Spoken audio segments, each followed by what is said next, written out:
पश्चिम Asia की गर्म होती जमीन पर एक और कहानी अब आकार ले रही है। एक ऐसी कहानी जिसमें गोलियों से ज्यादा दावे चल रहे हैं और युद्ध सिर्फ मैदान में नहीं बल्कि सूचनाओं के मोर्चे पर भी लड़ा जा रहा है।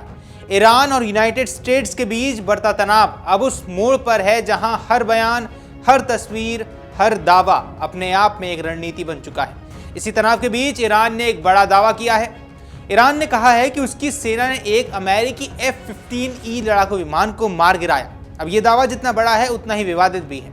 ईरान के सरकारी मीडिया ने न सिर्फ इस घटना की पुष्टि करने का दावा कर दिया है बल्कि कथित मलबे की तस्वीरें भी जारी की हैं। इन तस्वीरों के साथ ये भी कहा गया है कि विमान ब्रिटेन के लोकन हीथ एयरबेस से संचालित होने वाले अमेरिकी स्क्वाड्रन का हिस्सा था। यहीं से सवाल उठता है, क्या वाकई ईरान ने F-15E जैसा उन्नत लड़ाकू विमान को मार गिराया है या ये सिर्फ महज एक प्रचार का हिस्सा है। नमस्कार, आप देख रहे हैं अमर उजाला। मैं हूं आपके साथ साहिल सुयाल। दरअसल रिपोर्ट्स में यह दावा किया जा रहा है कि विमान पूरी तरह नष्ट हो गया है और पायलट के बचने की संभावना बेहद कम है। लेकिन इसी के समांतर एक और कहानी सामने आई है। ईरान के ही एक स्थानीय चैनल ने यह दावा किया है कि विमान का पायलट पैराशूट के जरिए बाहर निकल गया था और दक्षिणी पश्चिमी ईरान के इलाके में कहीं उतरा। इतना ही नहीं, चैनल ने स्थानीय लोगों से अपील भी की कि यदि उस पायलट को जिंदा पकड़कर अधिकारियों को सौंपा जाता है तो उसे इनाम भी दिया जाएगा। इस तरह के दावे ने पूरे घटनाक्रम को और रहस्यमयी बना दिया है। एक तरफ पायलट के मारे जाने की बात कही जा रही है, दूसरी तरफ उसके जिंदा होने की संभावना भी जताई जा रही है। इसी बीच खबर यह भी है कि अमेरिका ने अपने पायलट की तलाश के लिए रेस्क्यू ऑपरेशन चलाया है। बताया जा रहा है कि ब्लैक हॉक हेलीकॉप्टर और C-130 हेरक्युलिस जैसे संसाधनों का इस्तेमाल किया गया है, लेकिन इस ऑपरेशन में अब तक कोई भी सफलता नहीं मिली है। हालांकि इन सभी दावों पर अब तक अमेरिका की ओर से कोई आधिकारिक प्रतिक्रिया सामने नहीं आई है। जहां ईरान का कहना है कि पिछले 24 घंटों में ये दूसरा F-15E विमान है जिसे उसने गिराया है। इससे पहले भी 23 मार्च और 2 अप्रैल को ऐसे ही दावे किए गए थे।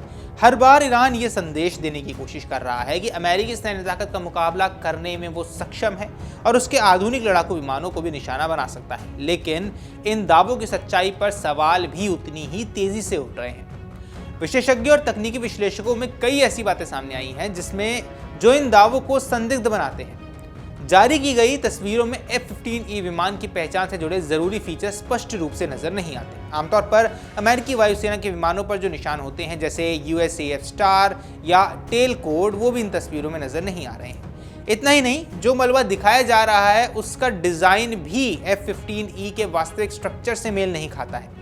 कुछ हिस्सों पर यूरोप लिखा हुआ दिखाई देना भी कई बड़े सवाल खड़े कर रहा है। जहां विशेषज्ञों का मानना है कि यह मलबा किसी पुराने या अलग प्रकार के विमान का भी हो सकता है जिसे इस दावे के साथ जोड़ा गया हो।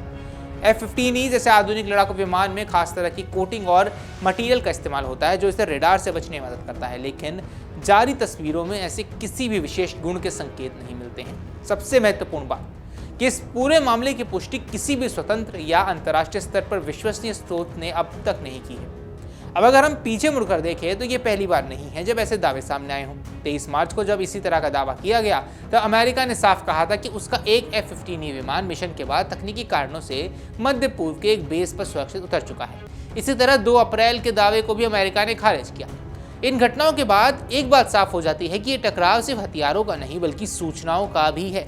दोनों देश अपनी अपनी तरफ से ऐसी जानकारियां पेश कर रहे हैं जो उनके पक्ष को मजबूत करे और विरोधी को कमजोर दिखाए।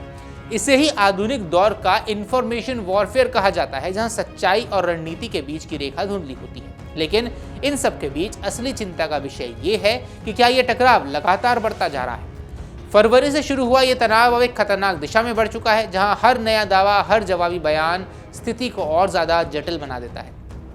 इस बढ़ते तनाव का असर सिर्फ इन 2 देशों तक सीमित नहीं है बल्कि इसका प्रभाव पूरे क्षेत्र पर पड़ सकता है, खासकर स्ट्रेट ऑफ हॉर्मुज जैसे अहम समुद्री मार्गों पर जहां से दुनिया का एक बड़ा हिस्सा तेल का गुजरता है। अगर ये स्थिति बिगड़ती है तो इसका असर वैश्विक अर्थव्यवस्था पर भी पड़ सकता है। इस पूरे घटनाक्रम को अगर एक कहानी की तरह देखें तो ये सिर्फ एक विमान के गिरने या गिराने की कहानी नहीं है।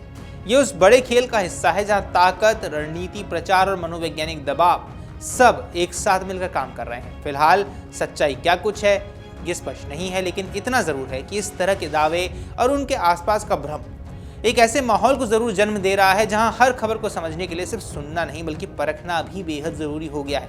आने वाले दिनों में यह देखना बेहद अहम रहने वाला है कि क्या यह टकराव आगे बढ़ता है या कूटनीतिक रास्तों से इसे थामने की कोशिश भी की जाती है। बाकी आपको क्या कुछ लगता है हमें कमेंट सेक्शन पर जरूर बताएं। फिलहाल के लिए इस वीडियो में इतना ही। नमस्कार। अगर आप ये वीडियो YouTube पर देख रहे हैं तो हमारे चैनल को सब्सक्राइब कर बेल आइकन दबाएं और Facebook पर देख रहे हैं तो हमारे पेज को लाइक करें।